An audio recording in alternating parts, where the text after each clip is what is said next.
Olá, muito boa tarde para você que nos assiste. O Consulta ao Doutor de hoje vai falar sobre o medo. Quando é que ter medo é normal? Será que existe aí uma medida, um medo que paralise a gente, que aí faça muito mal se ter esse sentimento? Quem tira as nossas dúvidas hoje é a psicóloga e também escritora, doutora Olga Inês Tessari. Já está aqui nos nossos estúdios. Não saiam daí, o Consulta ao Doutor já está no ar.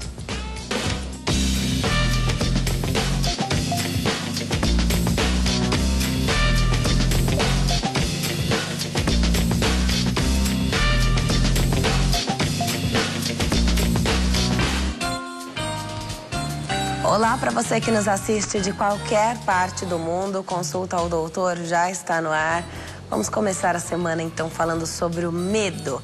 Aproveita então, eu sei que é um tema polêmico, comecem a mandar suas perguntas, liguem para cá, 0 operadora 11 3337 5886. Faça isso também pela internet. Você já sabe, nós estamos em várias redes sociais, é muito fácil nos encontrar. No Twitter, @consultadoutor, no Instagram, que é a rede social de fotos, @consultaaldoutor. Nós também estamos no Facebook. Você entra na sua página, vai na pesquisa, digita o nome do programa, você encontra a nossa fanpage, curte.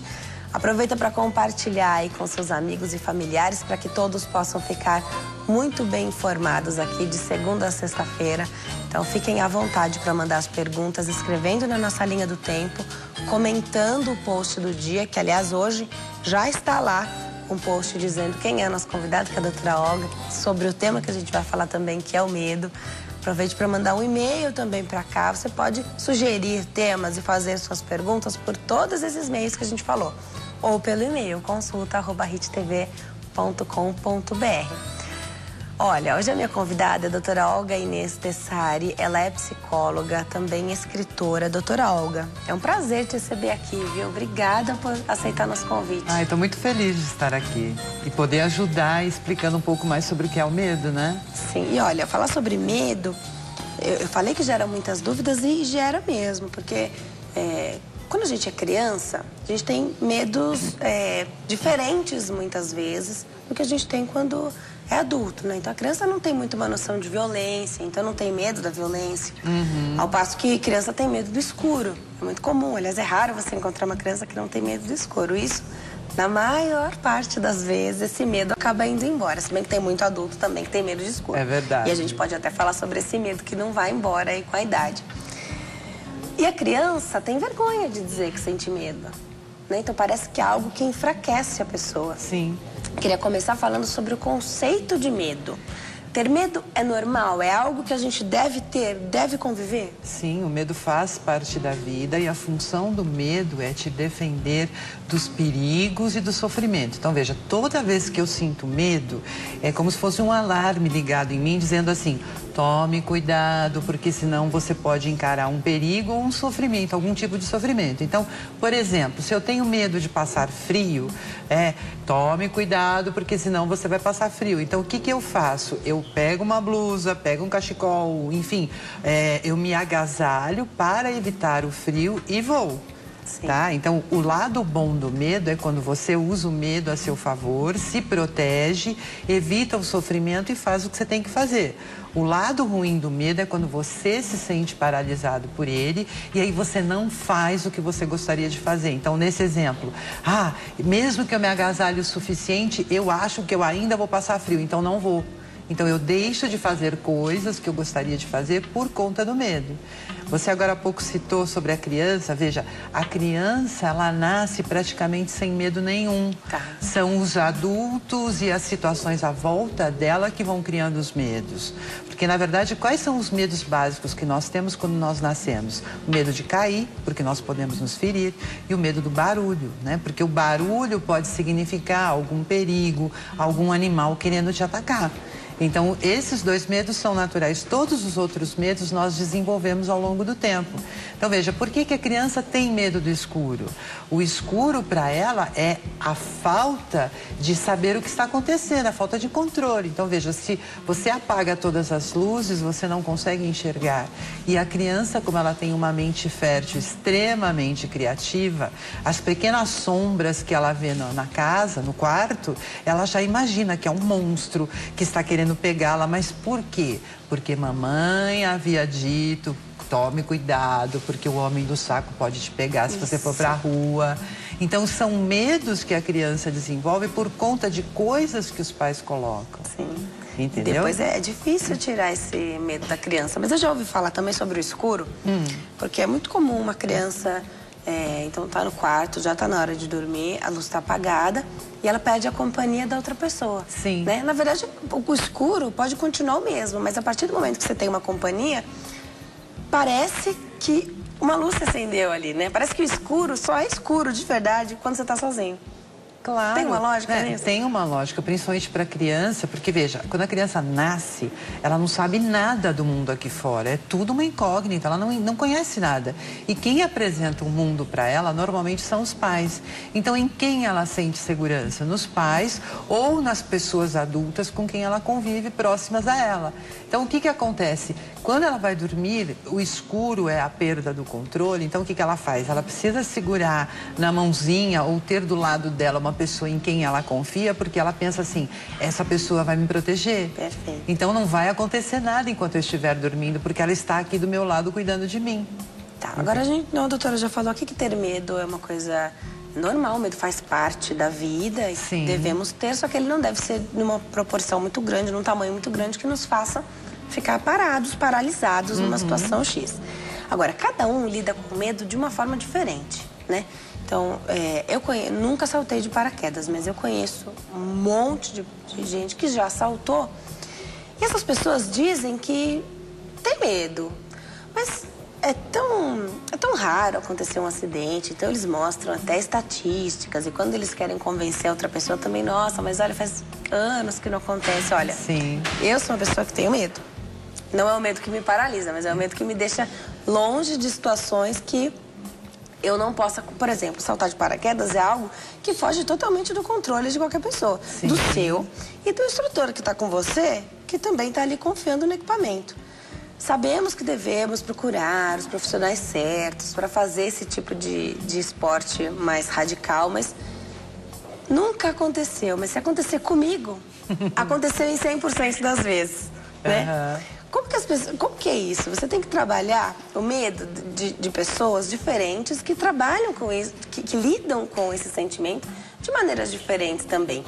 O que você diz sobre uma pessoa que, por exemplo, se arrisca, porque para mim isso é se arriscar, sim, em esportes radicais, que consideram isso muito menos importante do que tantas outras pessoas pensam? Na verdade, é uma questão de ponto de vista, porque viver é correr riscos. Você está correndo risco o tempo todo. Nós estamos aqui paradinhas, tranquilinhas, mas o prédio que nós estamos pode pegar fogo, pode ter um terremoto, pode cair um avião, pode cair um meteoro, enfim, pode acontecer uma série de tragédias, né? Mas nós não pensamos nisso, por isso que nós estamos aqui. Que se nós ficássemos imaginando, existe a possibilidade disso, daquilo outro, você ficaria na sua casa e eu na minha, não é? Então, existe a possibilidade, o risco existe, está presente em todas as situações o tempo todo, né? O que as pessoas fazem é minimizar esses riscos. Então, no caso da pessoa que faz o esporte radical, ela vai por quê? Porque fazer aquele esporte, ele traz um prazer enorme. Então, é uma coisa assim, vamos dizer, é uma espécie de orgasmo que a pessoa tem realizando esse esporte. E isso compensa o pequeno risco de ela desmoronar lá de cima, do equipamento não funcionar. Então, existe a possibilidade do equipamento não funcionar, mas ela sabe que é uma probabilidade pequena, por isso que ela vai. Agora, se dissessem para ela, olha, em 99,9% dos casos, as pessoas despencam do equipamento. Ela não iria. Mas ela vai por quê? Por causa da pequena possibilidade. É a mesma coisa do medo de avião. Tem muitas pessoas que temem, mas se o avião cair, eu morro. Realmente, você morre. Dificilmente você vai sobreviver. Então, assim, a chance de morte é praticamente 100% se o avião cair. Mas e a probabilidade desse avião cair? É muito pequena, cada vez menor. É muito mais fácil você morrer num acidente de automóvel do que num acidente de avião. Sim. Mas as pessoas pensam, mas no acidente de avião não tem escapatória, no carro ainda tem. Sim, você, ao invés de morrer, você pode ficar paralisado, enfim, você pode ter uma série de sequelas. Então, se você parar para refletir, tudo existe medo. Aliás, qual é o lugar onde existe o maior número de acidentes? É dentro de casa. Sim, é dentro de casa que você sofre o maior número de acidentes. E mesmo assim, as pessoas preferem ficar em casa porque elas se sentem mais seguras do que saírem às ruas. Que coisa, né? Incrível, né? Agora, quando a pessoa tem uma experiência ruim e aí desenvolve um medo, a pessoa não, eu vou usar o medo de avião.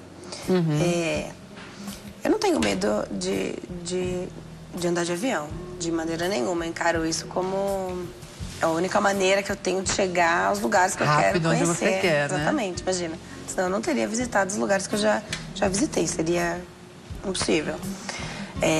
Então, você precisa ir.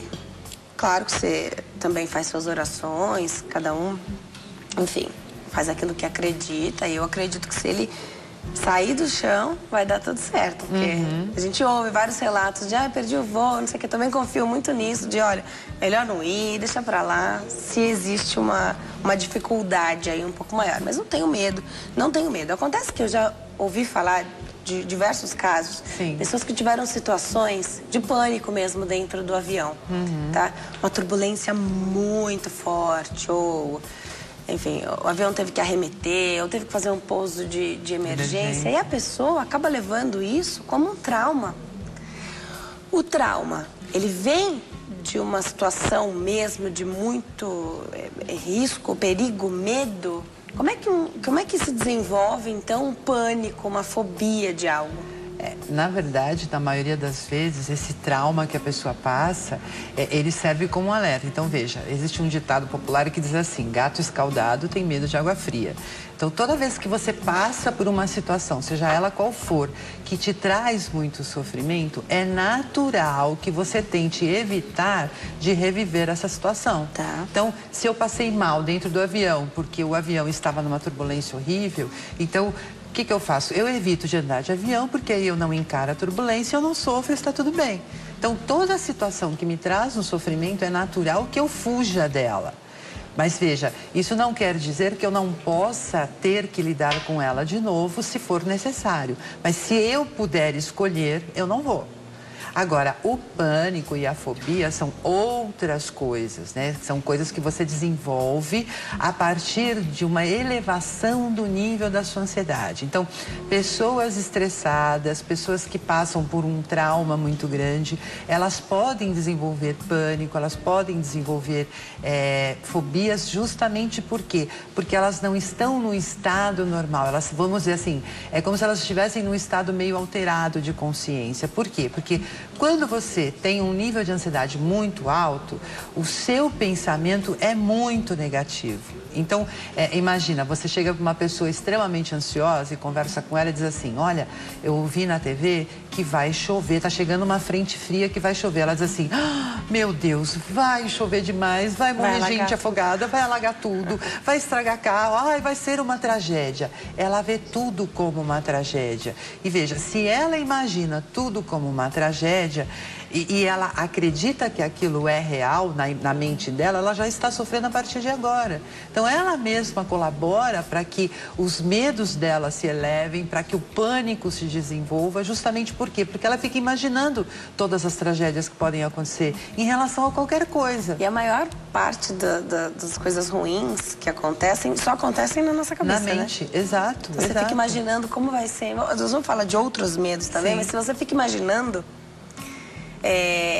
e tá num nível de ansiedade, você acaba mesmo pensando em tudo, como é que pode ser ruim. Você pensa, mas nunca deu errado assim comigo. Por que eu tô pensando dessa forma? Vou atender uma ligação, quem fala conosco é a Luzia, aqui de São Paulo. Oi, Luzia, tudo bem? Boa tarde. Olá, boa tarde. Seja muito bem-vinda, fica à vontade, pode fazer sua pergunta. Obrigada. Meu neto está na escola, tem 7 aninhos, e junto com o folclore, contar as histórias do folclore, e embutido uma professora substituta, contou a lenda urbana da loira do banheiro. Meu neto não consegue ficar no banheiro sozinho, no quarto, em todos os lugares eu tenho que ir com ele. Como que eu devo agir?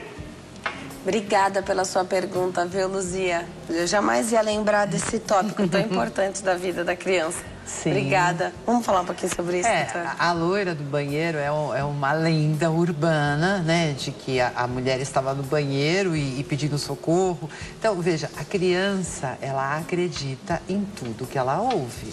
Então, se a professora, que é uma figura de autoridade, contou uma história, ela vai acreditar. Que a professora tem a credibilidade ali. Pois é, porque a professora tem credibilidade. Então, a criança vai acreditar. Agora, cabe à avó sentar com ele, explicar que é uma história. Então, se ele está com medo, abraçá-lo, fazer um cafunézinho nele, conversar com ele, fazer com que ele entenda que isso é uma invenção, que isso não é real. Mas ter paciência, porque o que acontece na maioria das vezes? Se você não acredita que a loira do banheiro exista, e se alguém chega para você e diz que acredita, você ri, você brinca com a pessoa, você conta piada, ou seja, você não dá crédito para essa pessoa. E ela se sente muito mal, porque ela acredita. Então, você precisa agir no sentido de fazer com que ela não acredite mais nessa história. Então, a partir do momento que ela não acreditar mais na história, ela vai começar a ir ao banheiro sem medo. Mas a criança, veja, por que ela precisa de um adulto sempre orientando e explicando? Justamente porque ela acredita em tudo que ela ouve. E a criança tem uma imaginação extremamente fértil, extremamente criativa. Então, eu fico imaginando esse menino, a partir da história que ele ouviu, todo o contexto que ele criou. Então, quando ele vai ao banheiro, ele já criou uma história na mente dele, que a loira do banheiro vai atacá-lo, que ela vai fazer isso, isso e aquilo. É óbvio que ele vai morrer de medo. Criou toda a cena, né? Criou toda a cena, com todos os detalhes possíveis e imagináveis. Caramba, olha, acho interessante a gente falar disso, porque tem criança que tem medo de palhaço e que leva a isso, aliás, tem até um nome para essa fobia de palhaço, mas acho importante porque depois você sabe que é o que o palhaço significa, que é para ele levar alegria, né? E no momento você não consegue entender como é que um adulto, muitas vezes, pode sentir medo disso. É algo que vem de uma história como essa, da infância. Exatamente, vem de uma história da infância. E um adulto que não soube contornar essa situação? Sim. O adulto não soube dar a segurança para a criança de que isso é uma lenda, de que isso é uma história. Então, vamos imaginar no caso do palhaço. Imagina que a criança está dormindo, de repente você chega com um palhacinho e assusta a criança. A hora que ela abre o olho, ela vê aquela coisa esquisita. Associou. Então, associou. Então, tudo aquilo que nos traz medo é porque nós encaramos aquilo como uma possibilidade de perigo ou de sofrimento. Então, não importa se é palhaço, se é a loira do banheiro, se é o homem do saco, o que quer que seja. Tudo parte do mesmo princípio. O princípio é o mesmo. É a maneira como nós encaramos a situação. Então, se nós vemos nessa situação um perigo ou uma possibilidade de sofrimento, pronto, nós desenvolvemos o medo. Agora, tem medo, que nós não vamos falar agora, porque eu vou dar um recadinho para quem está em casa, mas já vou deixar a pergunta aqui. Tem pessoas que têm medo de mudar de rotina. Sim. Tem pessoas que têm medo de se aventurar num trabalho novo. De repente, é a promoção que a pessoa sempre quis. Mas quando ela fica de frente com aquela nova situação, ela tem um medo tão grande que eu já ouvi relatos de pessoas que ficaram doentes. Então, assim, inconscientemente a pessoa se sabotou, né? Ficou doente, um estresse muito grande, ficou sem voz, não conseguiu chegar no trabalho de alguma maneira. E eu acho isso muito curioso, porque a pessoa está consciente de que aquilo era o que ela sempre quis, algo que ela batalhou, conquistou aquilo com muito sacrifício, muito trabalho. De repente ela tem medo, ela não consegue viver essa nova fase que é de crescimento e que é o que ela sempre quis. Ganho financeiro. Daqui a pouco a gente fala sobre isso. Tem tanto medo que eu quero falar aqui. Tem gente que tem medo de casar, tem gente que quer um relacionamento, mas tem medo de ter um novo relacionamento aí. Tem medo de encontrar, às vezes, a pessoa certa. Sim. Acho engraçado isso, mas a gente vai falar sobre isso daqui a pouquinho. Vou voltar com a doutora, então. Doutora Olga Tessari está aqui nos nossos estúdios, ela é psicóloga e escritora. Doutora, algumas pessoas sonham a vida inteira com uma promoção, um cargo, uma função diferente dentro de uma empresa ou numa nova empresa, uma nova oportunidade. Quando ela chega para a vida dessa pessoa, ela tem medo de mudar de rotina. Às vezes o que vai mudar é só o horário, mas ela tem medo. Vai mudar o percurso, também tem medo. Como é que faz para trabalhar com isso? Porque se é de uma hora para outra, a pessoa acaba se sabotando. Parece brincadeira, mas é verdade, né, doutora? É verdade. Infelizmente, muitas pessoas acabam deixando de viver novas experiências por conta do medo. E por que isso acontece? Porque as pessoas adoram rotina. Então, quando elas têm uma rotina pré-estabelecida, uma rotina boa, já organizadinha, elas preferem manter essa rotina a mudarem a rotina. Por quê? Porque toda mudança traz consigo a possibilidade de um sofrimento, a possibilidade de ter coisas ruins acontecendo, a falta de controle. Então, aquelas pessoas que já sofrem com seus medos naturalmente, elas têm uma dificuldade muito grande de promover mudanças, porque elas encaram a mudança, embora ela acene como uma coisa positiva, encara como uma coisa negativa. Então, assim, embora seja bom, eu ainda vou ter muito sofrimento com isso. Então, eu prefiro manter as coisas como estão, porque pelo menos eu as tenho sob controle. Essa é a verdade. Então, eu prefiro uma vidinha medíocre, mas que eu tenha controle, que eu saiba exatamente todo dia o que vai acontecer, do que me arriscar numa vida melhor, mas que eu não tenho certeza se ela vai continuar ou não. É, porque falando de um trabalho novo, então você implica num lugar novo, geograficamente falando, de trabalho. Implica numa chefia nova. Sim. Ou, se você vai ser o chefe, implica em pessoas novas no ambiente de trabalho, né? Exato, é tudo novo. E pessoas novo.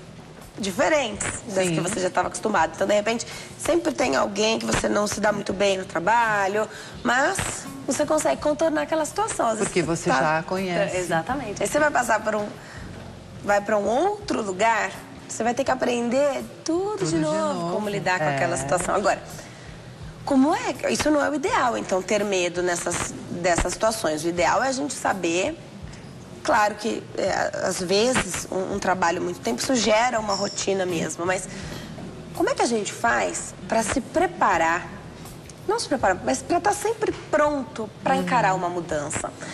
Pensei numa coisa muito simples, que, aliás, eu já venho pensando nisso há muito tempo. Quando a gente sai de casa para ir para o trabalho, para ir para qualquer lugar, a gente costuma fazer sempre o mesmo caminho. Sim. Tá? O mesmo caminho que nem sempre é o mais rápido, que nem sempre é o mais inteligente. O melhor. O melhor, mas é o caminho que você está acostumado a fazer. Tá? Mudar o caminho, pegar o carro e ir por outro lugar, pegar um ônibus diferente, que vai te deixar no mesmo lugar, mas que fazer esse trajeto diferente é uma maneira de você ir se largando e se desprendendo disso? Na verdade, assim, é bom que você faça caminhos diferentes. Por quê? Porque você estimula o seu cérebro. Então, existem pesquisas que mostram que as pessoas que sofrem com Alzheimer, elas sofrem do Alzheimer porque elas também não estimulam muito o seu cérebro. Então, se você quer chegar na terceira idade com o cérebro funcionando muito bem, mude a sua rotina sempre. Faça seu cérebro funcionar. Faça seu cérebro funcionar. Então, faça coisas que você faz com a mão direita, faça com a esquerda, adote novos caminhos. E veja, não é por o medo, como eu disse logo no início, ele faz parte da vida. Então, ele sempre vai estar presente. Aquele caminho que você está acostumado a fazer, você já não tem medo porque você conhece tudo que vai acontecer. Então, quando eu chegar ali, tem um semáforo, aquele semáforo demora 2 minutos e 30 segundos. Se você pega o farol anterior aberto, vai pegar o próximo aberto também. Exato. Você já sabe até a combinação do semáforo. Exato. E o mais legal de tudo é que, como você já conhece bem, você faz tudo automaticamente. Então, você deixa o seu cérebro livre para pensar, para não pensar, para olhar a paisagem, ou seja, para fazer outra coisa enquanto você faz esse hábito, E perigoso digamos. até, porque você não está 100% concentrado naquele caminho que você está fazendo. A chance de acontecer um acidente é muito maior. Não necessariamente, não, porque você está fazendo automático, mas você está ligado. Tá controlando, então, qualquer coisa que sai fora daquela rotina, você volta, vamos dizer assim. Seu pensamento está em outro lugar, mas na hora que, digamos, sei lá, um carro entrou na sua frente, você volta e nunca acontece nada. Então, você falou do aspecto de colocar o cérebro para funcionar, tem também a questão da segurança. É muito mais seguro alguém que, por exemplo, está observando os seus hábitos e a sua rotina. Se você muda de caminho sempre, dificulta. Exatamente, tem isso de bom.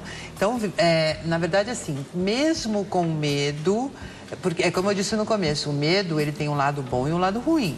Então, nós sempre vamos sentir medo, mas o que nós devemos fazer? Evitarmos de nos deixarmos paralisar pelo medo. Então, aquela pessoa que vai começar um trabalho novo, numa cidade nova, com pessoas novas, o que ela pode fazer para ela ir, digamos, com menos medo? Imaginar, né, concentrar-se nas coisas boas que ela vai ganhar e não ficar pensando nas coisas ruins. Então, como eu falei no início, se a pessoa tem um nível de ansiedade muito alto, é óbvio que ela vai pensar só tudo que tem de ruim. Então, a chance dela ir é muito menor. A chance dela mudar de emprego é muito maior, vamos dizer.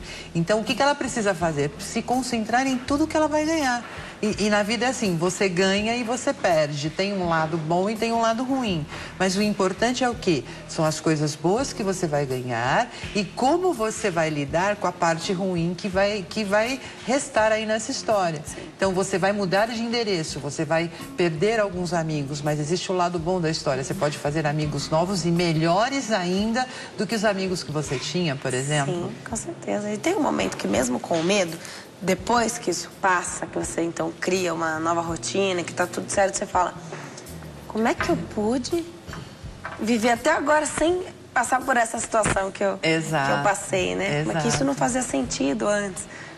Exemplo disso são meus filhos, né? Então, as mães que se dedicam bastante, que doam a vida aí de verdade para honrar o nome de mãe, essa função que ganharam da vida de Deus.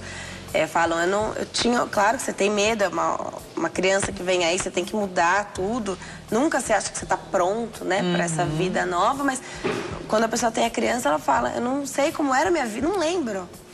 Não sei como eu vivi tanto tempo sem ter um filho, né? Então, essa situação pode ser interessante. Tem mais telespectadora na linha, doutora? Vamos lá. Quem fala conosco é Marcele, do Maranhão. Oi, Marcele, tudo bem? Boa tarde, seja bem-vinda, fica à vontade, pode fazer sua pergunta. Doutora, hoje eu tenho 33 anos e eu passei por um trauma muito grande aos 18 anos do meu parto. Tá, a doutora não está escutando o que você está falando, vou pedir para os meninos aumentarem um pouquinho o retorno aqui no estúdio, porque, ao que me parece, tu só tá ouvindo no ponto, tá? Então tá. Marcele, pode falar que eu tô escutando, eu vou repassar para a doutora. Tá, é porque eu passei por um trauma muito grande quando eu tive meu filho, de 18 anos. Passou por um trauma? Então, daí eu desenvolvi um medo. Eu fico com medo de tudo. Eu fico com medo de alguém da família adoecer. Eu mesma adoecer, morrer. Qualquer coisa que eu fiz já é de fora. E isso já vai afetar a minha saúde. Eu gostaria que ela me indicasse. Sei que eu devo Quantos anos você tem hoje, Marcele? Eu tenho 33? Hoje você tem 33 anos, teve um filho aos 18. Depois do nascimento do seu filho, tudo traumatiza você. Medo da sua família adoecer, de perder algum ente querido, é isso? Exatamente. E isso prejudica a sua saúde até? Meu coração dispara, acelera e eu já faço muita coisa assim. Perfeito. Obrigada, Marcele, pela sua participação. Doutora? Sim. É o quê? O medo da morte aqui? Na verdade, quando uma mulher gera um filho, ela fica com muito mais medos. Por quê? Porque ela se sente responsável por essa criança. Então, ela tem medo que algo de ruim aconteça a ela, aconteça ao filho, aconteça às pessoas próximas. Mas o que é importante, como é o mesmo nome dela? Marcele. Marcele, o importante é que você entenda que o medo faz parte da vida, mas você não pode se deixar paralisar por conta desse medo. Então, o que você pode fazer? Se você tem medo de perder as pessoas queridas, pense, como você faz para ter essas pessoas queridas do seu lado?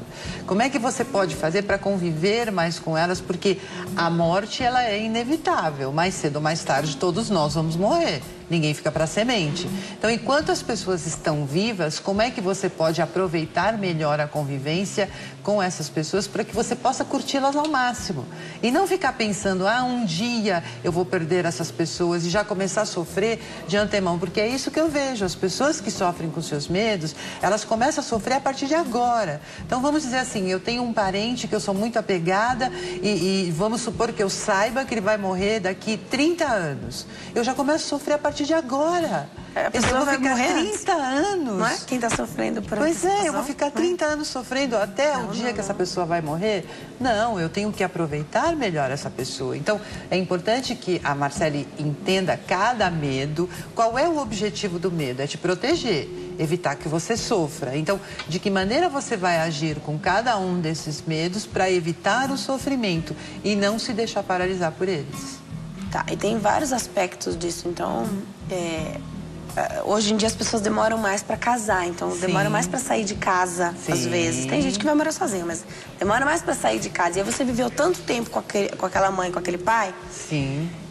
E a gente vai envelhecendo dia após dia, né? Então você pensa, como é que eu vou fazer? Tem medo de começar um relacionamento, porque aí você vai sair de casa. Aí você vai casar, vai morar em outro lugar, em outro espaço físico. Sim. E aí, teoricamente, para quem tem medo disso, você está perdendo esse convívio, esses anos de vida. Sim. Isso está paralisando a pessoa. Se ela Claro. não se relacionar para ficar só junto dos pais ou de quem mora com ela e envelhece a cada dia todos nós, ela está paralisando a pessoa. Na verdade, essa pessoa que vive muito tempo com o pai, com a mãe, né? Além dos 20, 30 anos... Carrega um problema já. Já tem um problema. É uma pessoa que, em geral, é insegura. Por quê? Porque os pais pecam por excesso de amor ou pela falta do amor. Então, Sim. Pais superprotetores, pais que satisfazem as vontades dos seus filhos, que mimam os seus filhos, tornam esses filhos muito inseguros. E esses filhos têm medo de ousar, medo de arriscar e medo de sair debaixo da asa dos pais. Por quê? Porque enquanto eles estão sob a asa dos pais, eles se sentem protegidos. E os pais não ensinaram para esse filho como se proteger, como se defender do mundo lá fora. Então, ele tem receio de sair de casa justamente por quê? Porque ele encara o mundo lá fora como hostil. E é hostil por quê? Porque ele não sabe se defender. Então, por exemplo, é aquela criança que vai para a escola e que o menino xinga essa criança ou bate nela e a mãe vai tirar satisfação, a mãe vai bater na criança ou a mãe vai brigar com a mãe da criança e não ensina para essa criança como ela deve se defender. Excelente. Agora, eu sou a favor de acompanhamento psicológico para todo mundo. Hoje em dia é uma vida muito estressante. Sim. Então, tem isso das pessoas demorarem mais para se relacionar, para casar, para ter filhos também. Sim. Isso vai gerando tem uma pressão social, tem a pressão da própria mulher que sabe que também é uma luta contra o tempo. Contra o tempo.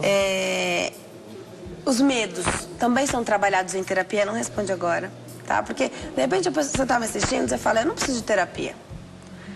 Aí você começa a relatar um monte de medo que você tem, que te paralisa, que não deixa você viver na sua amplitude, como deveria. Isso também é trabalhado em terapia. Daqui a pouco a doutora Olga Tessari tira essa dúvida para nós. A doutora tem livros aqui também para mostrar, que a gente vai mostrar daqui a pouquinho. Não saiam daí. Nós estamos de volta ao Consulta ao Doutor de hoje e falar sobre o medo. Você que está em casa, tem medo de quê? Você tem medo de altura? Tem medo de algo que já foi falado aqui no Consulta ao Doutor?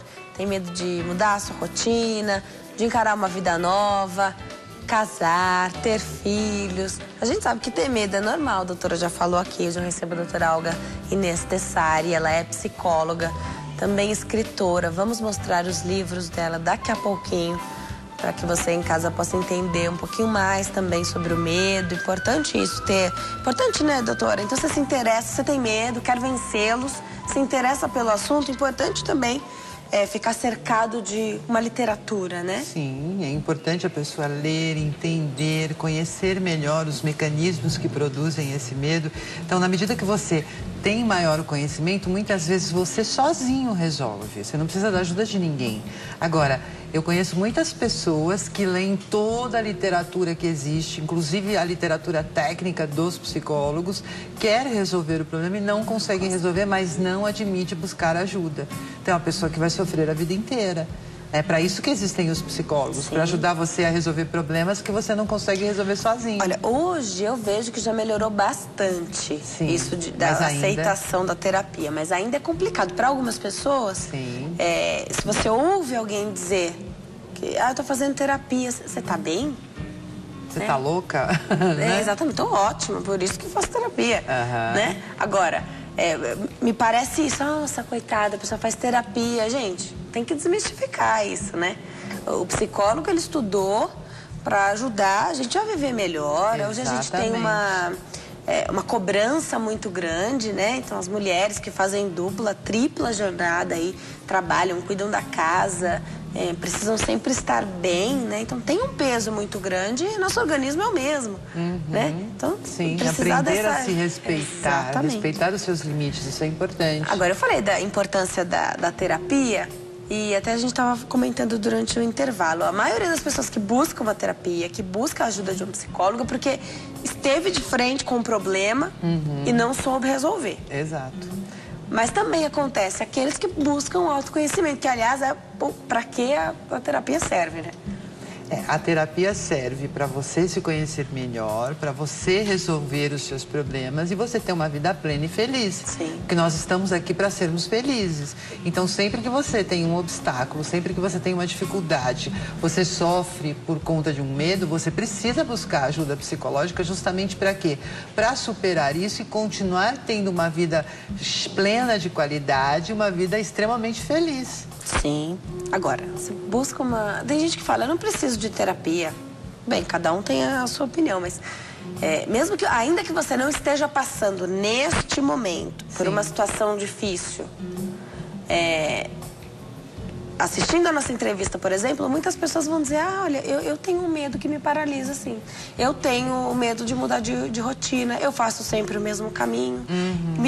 Isso me deixa mais confortável, mais seguro. Isso aí são coisas que... Eu falei de uma coisa muito simples, mas quem busca o autoconhecimento vai chegar na terapia e vai descobrir um monte de situações que não sabe lidar. Muitas vezes a pessoa descobre, porque às vezes a pessoa fala assim, de repente eu estou num lugar, num ambiente, eu começo a passar mal, eu me sinto mal, eu sinto uma angústia, eu sinto um peso, e ela não sabe por quê. Porque de repente é uma festa, um lugar cheio de gente bonita, ela não consegue entender, mas com certeza ali há algumas coisas que remetem essa pessoa a problemas passados, a sofrimentos, a traumas, que fazem com que ela volte a sentir a dor. No meu próprio livro eu conto uma história da menina que tinha uma bonequinha. Eu dirijo a sua vida sem medo. A menina que tinha uma bonequinha e todas as meninas com as suas bonequinhas é como se elas fossem uma coisa só. A menina é a bonequinha é a menina. Elas vivem juntas, dormem juntas, andam juntas. E aí essa menina briga com o irmão. E o irmão, com muita raiva dela, vai lá e destrói a boneca. Imagina a dor da menininha quando ela vê a boneca dela destruída. E é uma dor tão grande, que gera um trauma tão grande, que essa menina passa a evitar qualquer coisa que faça ela se lembrar de boneca. Então, ela não anda com meninas que brincam com bonecas, ela foge de lugares onde haja bonecas. E com o passar do tempo, ela vai se distanciando cada vez mais. E aí, quando ela chega na vida adulta, muitas vezes ela está lá dentro do ônibus, olhando a paisagem, e o olho dela vê uma loja de boneca. Ela não consegue associar a loja de boneca, mas ela sente uma angústia no peito dela. Por quê? Porque ela não resolveu muito bem aquela perda da bonequinha lá no passado. Então, a terapia vem justamente para isso. Vamos deixar o passado onde está, curar essas feridas. Então, eu digo que fazer terapia é mais ou menos como passar mertiolate, aquele antigo que ardia. Dói, mas cicatriza. Então, você vai poder olhar para o seu passado e se lembrar dos momentos traumáticos que você viveu sem sofrimento algum. Exatamente, não é? Você falou da cicatriz, eu gosto muito de lembrar sempre que quando você tem um machucado, ele vai cicatrizar, mas vai ficar uma marca ali. Sim. O importante é você saber olhar para aquela marca sem que isso represente para você algo tão ruim que você não consiga suportar na sua vida hoje. Exato. É isso. Porque nós não nos esquecemos daquilo que nós vivemos, mas nós podemos parar de sofrer por aquilo que nós vivemos. Importante você lidar com as cicatrizes, até com as físicas mesmo. Sim. Até com aquelas que você não queria ter essa cicatriz aqui, essa marca no meu braço, mas eu caí de bicicleta, isso aqui é verdade, mas eu caí de bicicleta. E eu tenho uma marca aqui. Sim. E há muitas pessoas e não parei que de andar de bicicleta. E há muitas pessoas que Sim, se orgulham. claro. Isso aqui foi um tombo que eu levei, isso aqui foi tal coisa, não é? E coisas que nos machucam muito mais por dentro, mais do que fisicamente, mais do que um tombo de bicicleta, uma decepção amorosa, seja o que for. Sim. Né? É importante você saber lidar com isso, porque você aprendeu, você viveu, né? É importante você saber o quanto as pessoas que passam pela sua vida vão deixar coisas boas também. Claro. Se não deixou nada, então tem que aprender que aquele gosto é ruim, que você não quer mais. Para isso já serviu. Sim, né? Porque na verdade, assim, toda experiência tem o seu lado bom e o seu lado ruim.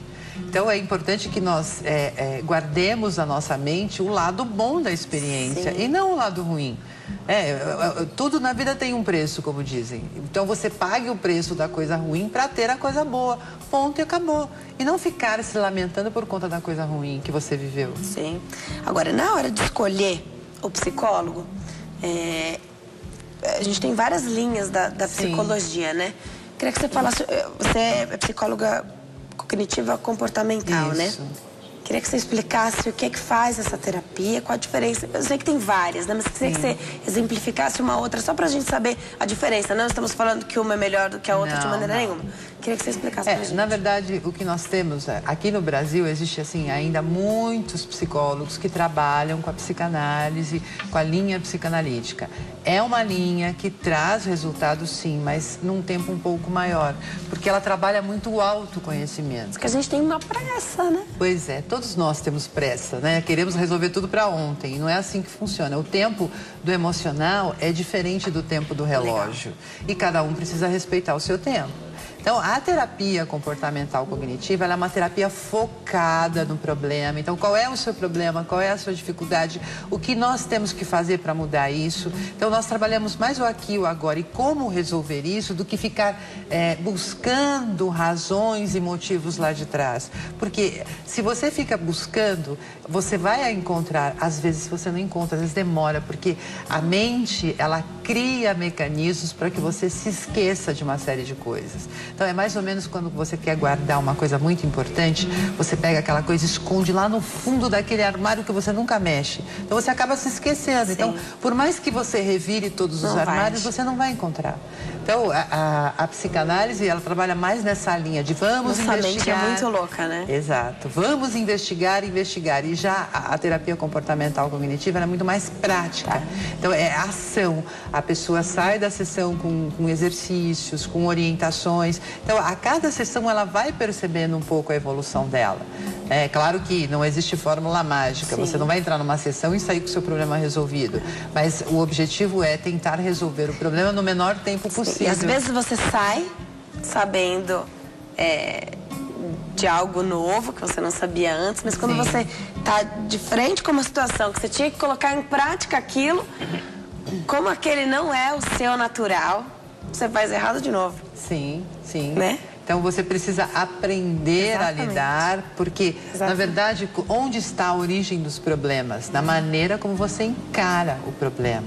Então, por exemplo, se entra uma pessoa aqui agitada, nervosa, dizendo que está com um problema, você pode reagir tão nervosa quanto ela, outra pessoa pode olhar para ela e dizer assim, o que está acontecendo? Com a maior calma do mundo. Então, a maneira como nós lidamos com as situações é que nos traz mais ou menos problemas, que nos gera mais ou menos medos, mais ou menos ansiedade. Agora, tudo isso que a gente está falando aqui, até sobre medos, tem a ver com maturidade emocional? Na verdade... Ou você não classifica assim? Não, a maturidade emocional é quando você é capaz de lidar com os problemas, ou mesmo que não seja capaz de lidar, você não se sente paralisado, não se deixa paralisar pelos problemas que você tem.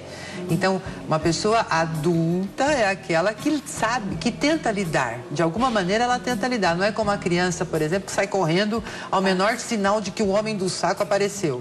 Então, se você gritar, olha o homem do saco, a criança sai correndo feito louca. Ela nem viu se tá lá ou não tá. Exatamente. Se tem uma pessoa lá ou não tem. Exato, ela nem viu, mas ela sai correndo porque ela acredita. Já o adulto, antes de sair correndo, pelo menos ele vai querer ver se o homem do saco tá lá realmente. Se ele existe ou não, né? Agora, o adulto que se conhece e que sabe desses mecanismos, porque sabe lidar com os próprios medos, se torna um pai ou uma mãe melhores no sentido de, por exemplo, não fazer alusões, por exemplo, do homem do saco, vou te dar pro fulano da esquina, de não fazer essas associações, porque claro que a gente tem, as pessoas fazem isso, é difícil, mas quando é mãe, seu avô, a sua avó, aquilo tem um peso muito maior. Você acredita? Exatamente. Meu amiguinho contou história X. Sua mãe fala que não é, seu amiguinho não tem crédito nenhum. Né? É verdade. Esse adulto que se conhece, que muitas vezes fez ou faz terapia, então tem tem embasamento aí. É um adulto que faz menos, quando se torna pai e mãe, faz menos essas comparações. Sim. E acaba se tornando pais melhores nesse sentido? Na verdade, filho não vem com manual de instrução. Então, os pais vão lidar com essa criança a partir daquilo que eles aprenderam, daquilo que eles sabem. Então, se são adultos bem resolvidos, se são adultos maduros emocionalmente, eles vão educar melhor esses filhos, orientar esses filhos e prepará-los para o mundo. E não fazer com que eles tenham medo do mundo. Porque a maioria dos pais cria filhos para si próprios e cheios de medo com relação ao mundo. Então, começa com o homem do saco, a loira do banheiro, enfim, daí vai, uma série de medos. Olha, cuidado com o homem. Por exemplo, eu posso contar um exemplo que acontecia comigo quando era criança. Minha avó morava na rua de baixo e era muito comum nós andarmos pela rua, né? Não tinha os perigos que nós temos hoje. Só que minha mãe dizia assim, nunca ouça uma pessoa que chegar de carro e te chamar, você saia correndo. Nunca entre num carro de um estranho, nunca coma doce de um estranho. Na época tinha muitos ciganos na rua, então cuidado com a mulher cigana que ela pode enfiar você debaixo da saia e te roubar. Então eu tinha esses medos que minha mãe me colocou. E foi muito interessante porque depois eu fiquei sabendo que o homem simplesmente só queria uma informação. Então eu estava passando na rua, ele fez, mocinha, vem cá. Na hora que o homem me chamou, eu comecei a gritar como uma louca, socorro, socorro, ele quer me pegar. Sim, mas o pânico desse homem também, pois né? Eu criei todo um carnaval na rua, né? E o homem simplesmente ele queria uma informação. Então você vê como o medo pode fazer com que você tenha atitudes totalmente descontroladas. Você pode até gerar problemas para a pessoa que não tem nada a ver com isso. Só queria uma informação. Né? Só queria uma informação. Então, os pais precisam entender melhor a maneira como eles educam os seus filhos. Por quê? Porque você gerar muitos muitos medos nos seus filhos vai fazer com que eles cresçam inseguros, com que eles tenham dificuldade de se relacionar, dificuldade de arrumar um bom trabalho, dificuldade de ter amigos, enfim, dificuldade de crescer, justamente por conta da insegurança. Tá. Tem pergunta aqui no Facebook do nosso telespectador Reginaldo. Quando a pessoa sua frio, é sinal de medo? Sua frio é um dos sintomas do medo.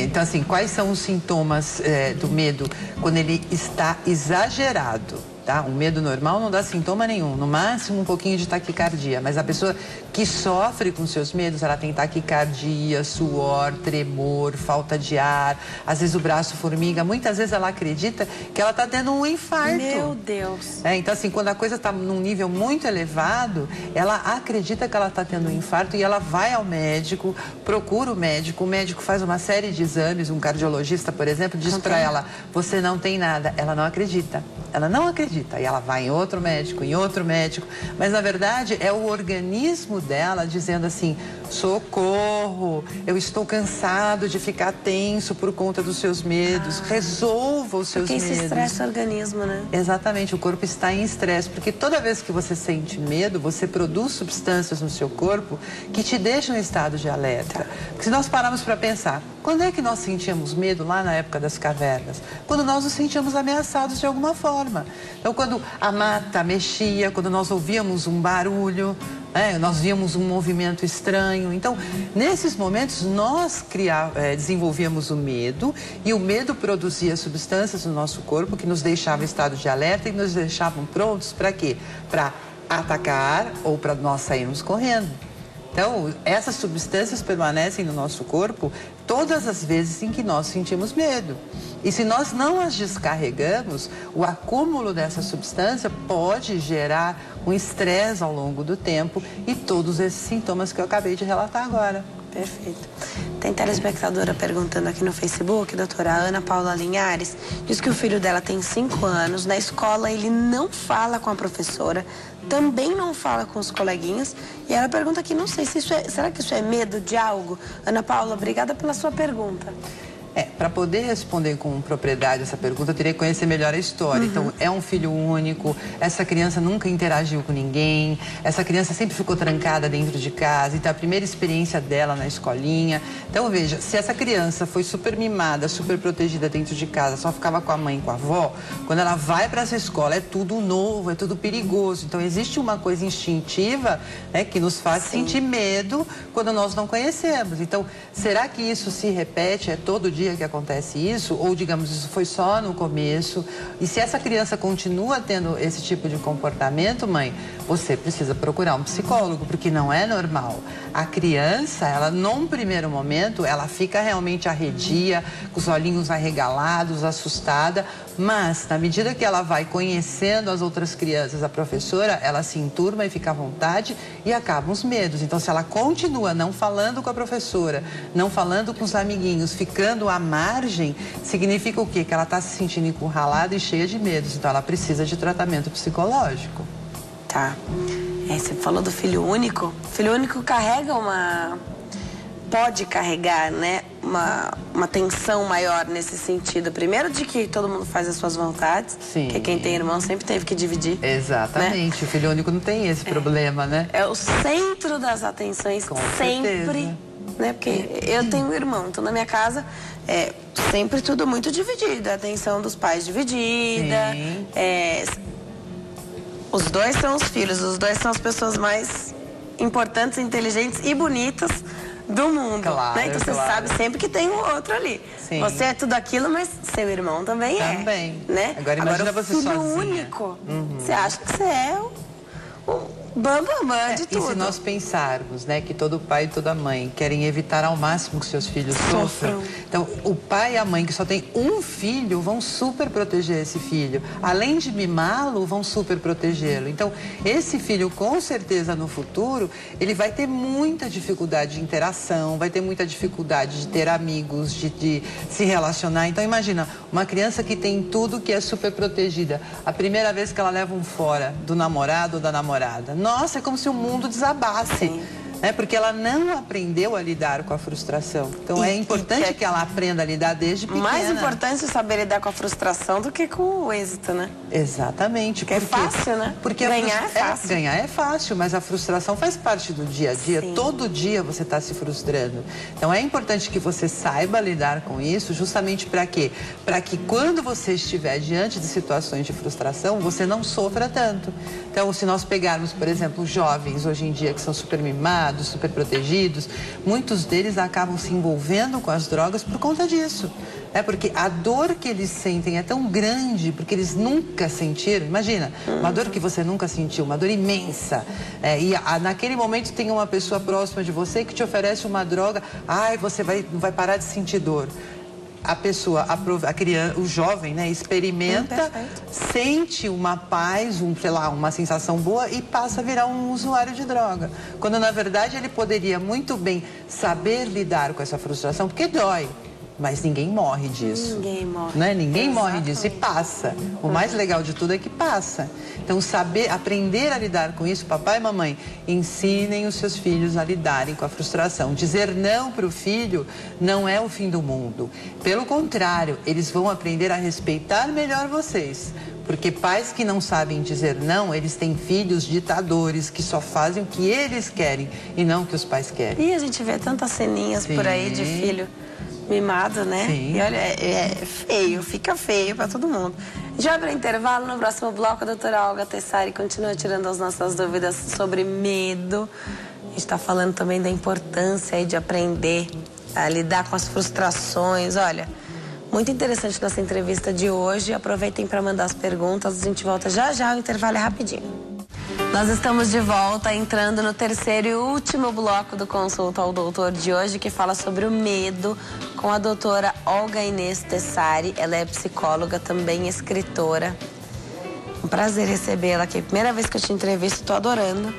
Fico feliz. Volte mais vezes. Com prazer. Tema é o que prazer. não falta, né? Sim, sempre temos o que falar, né? Sim, com certeza. Olha, a gente falou do filho único, mas também tem muitas perguntas chegando no Facebook. Eu vou me dedicar também para os telespectadores, mas é claro que o filho único fica mais sujeito a esses problemas, o que não significa que todo filho único tenha todos esses problemas, necessariamente. Né? Estou dizendo que a tendência é o filho único apresentar mais problemas justamente porque ele é o único, porque ele não aprende a dividir e porque os pais vão ter mais trabalho, né? Exatamente, porque esses pais super protegem. Perfeito. Porque é da natureza dos pais quererem proteger os filhos, mas quanto mais filhos eles têm, mais dificuldade eles têm de proteger um a um. Sim. Então eles, de uma certa forma, colaboram para que os filhos aprendam a se defender e se protegerem sozinhos.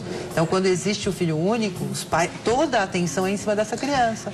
Tá, e hoje em dia eu gosto muito de falar de planejamento familiar. Tem pessoas que planejam ter apenas um filho. Não é bom. O ideal seria que os pais tivessem pelo menos 2 filhos, para eles aprenderem a conviver. Né? Porque imagina, se todos os pais pensarem em ter um filho só, né? Como é que vai ser uma sociedade de filhos únicos? Complicado, né? Já é complicado hoje? Pois é. Imagina esse mundo só de filho único. Olha, tem pergunta dos nossos telespectadores, doutora. Vamos voltar então com essa daqui. Aí eu não sei se foi a Eveline que mandou ou se foi o Márcio Pinzon, mas enfim, pergunta vai ser feita agora. A pessoa diz, tenho vários medos, o principal é o medo de altura. Fico com taquicardia, as pernas paralisam, a pessoa tem falta de ar, não consigo controlar isso. O que faz a gente sentir esses sintomas? E se eles são somente psicológicos? Beijos, obrigada então para a Eveline e para o Márcio Pinzon. Na verdade, quanto mais tensa uma pessoa fica, quanto mais ela sofre com seus medos, mais estresse ela produz no organismo dela e maior é a chance dela ter sintomas físicos. Então, como taquicardia, tremor, suor, falta de ar, tontura, brancos de memória, enfim, tem uma série de sintomas que a pessoa sente por conta de sofrer dos seus medos, por conta da sua ansiedade estar muito elevada, por conta dela estar enfrentando um estresse, e tudo isso, digamos, esses sinais que o corpo emite, esses sintomas, na verdade, são sinais. Então, se a pessoa entendesse os sinais e fosse resolver o problema, ok, mas o que eu vejo é que muita gente fica sofrendo por conta dos sintomas. Então, por exemplo, se eu tenho uma dor de cabeça, eu corro, vou lá, tomo analgésico e resolvo a minha dor de cabeça. Agora, se eu não tratar as razões que me levaram a essa dor de cabeça, é óbvio que quando o analgésico perdeu o efeito, ela vai voltar. Então, os sintomas do medo, eles são um sinal. Então, não adianta você só tomar uma medicação para inibir esses sintomas. Você precisa entender, né, que eles estão te alertando. Olha, você está estressado. Olha, você está sofrendo. Está na hora de você resolver essa questão. Tem perguntas chegando aqui sobre medo de dirigir também. Quer ver? Tem a Maria diz, boa tarde, Denise, parabéns pelo programa. Tenho medo de dirigir, fica suando frio. Pergunta se é normal.